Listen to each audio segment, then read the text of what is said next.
Hi everyone. So I started a project called 1000 Cranes Community Art Project, where I want to collect picture of paper cranes from the community so I can create a thank you video for frontline workers. And this video is gonna like a tutorial on showing you how to fold the paper cranes. So just let me start now. So once you're done, you can actually just email me your cranes, and you can use any type of color or any type of paper you want, so you can email it to this address here. And I also have a Facebook page called 1000 Cranes Art Project if you want to get the updates on it, and the final video will be there as well.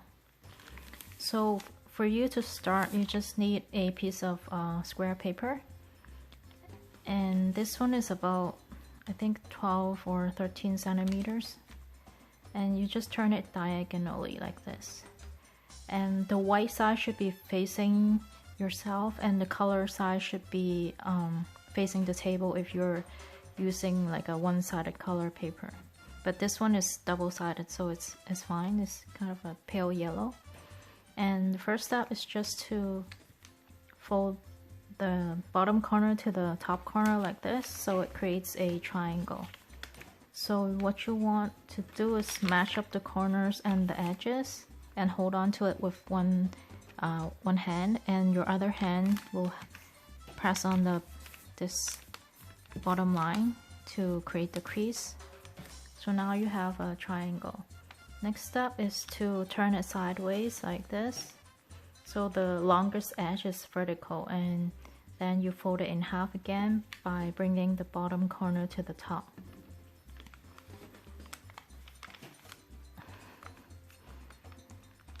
And you just hold on to the top and press on the bottom line here. And now you have something like this, a triangle. But at the bottom you can see there are two pockets. And next step is to open them up one by one. So just put it on the table and take one of the triangle and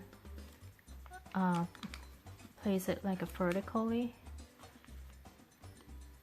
And put your fingers inside the pocket and pull on it sideways, pull on it like this so it flattens out. And you can also press your fingers inside the pocket, and then the other hand you can press the top piece of paper down, and once you make sure the edges are matching, you kind of press on these two lines here. So you turn the triangle into like a diamond shape. And we want to do the same for the other side. So we flip this over like this. And this is the triangle. And we want to, if it's like right now it's on one side, you want to flip it over to the opposite side and press on the center line, because if this line is not folded, like it is not, doesn't have the crease, it's harder to open up the pocket.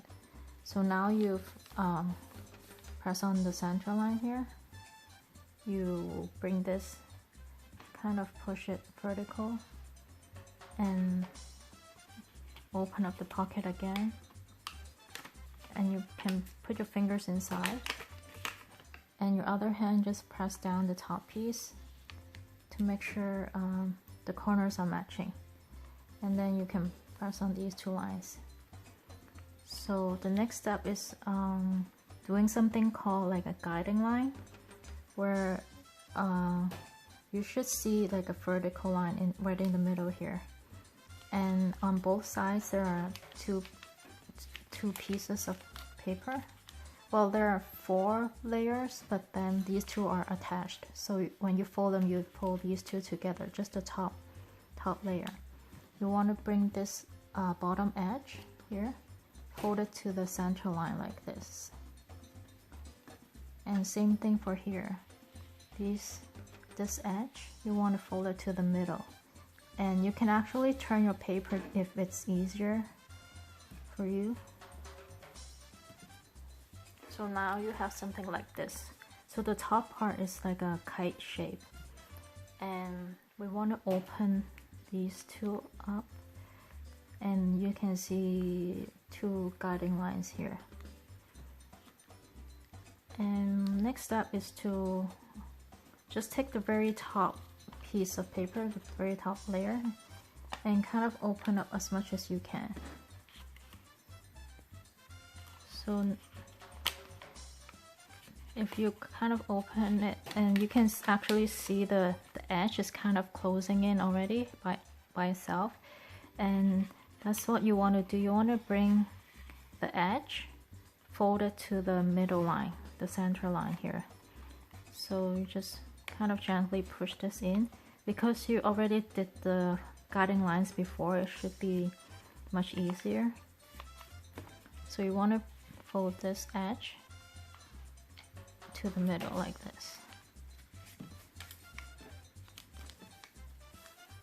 And we want to repeat the same for the other side. So we flip the whole thing over, and again we fold this edge to the middle, to the vertical line to create the guiding line. Just press on this and then open it up, and just open the very top piece of paper. You can gently like help you open it up by pushing inside, because some of the paper may be stuck. And then you fold the edge to the middle.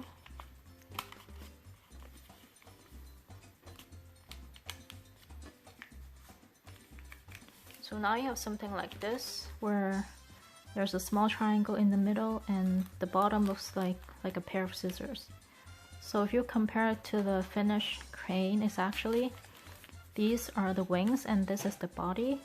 And what's different is just these two, where it's actually the head and the tail.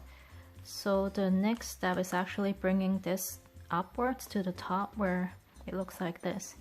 So what you do is turn it this way, just open it up and fold the paper upwards like this. It's not going to let you fold it all the way because that's how far the paper goes. Just fold it as much as you can and then kind of close it again to flatten it out like from the side. So this, and now you have like a tip here. You want to, if it's too vertical, you can just pull on it like this to bring it forward like an angle, and then press on the bottom to readjust the position to fix it where you want it. And you want to do the same for the other side like this. So you just turn here, open it up, and then fold this upwards and kind of close it again. So if you don't push it all the way, just slightly forward, and when you flatten it out, it won't be so straight. But you can always like pull on it afterwards to adjust the angle. So you have like a head and a tail, and the side that you want to be the head, you just do one extra steps. So now you open it up again and fold a small triangle downwards like this, and have your fingernails push this middle line inside, so it's kind of creating a beak. So make sure it doesn't go all the way inside, so it's just slightly pointing outwards. But you can always pull on this to adjust, and once you have the angle that you want, just press on the head to flatten it out. And basically you're done with the crane. Thank you so much. So please email me your pictures and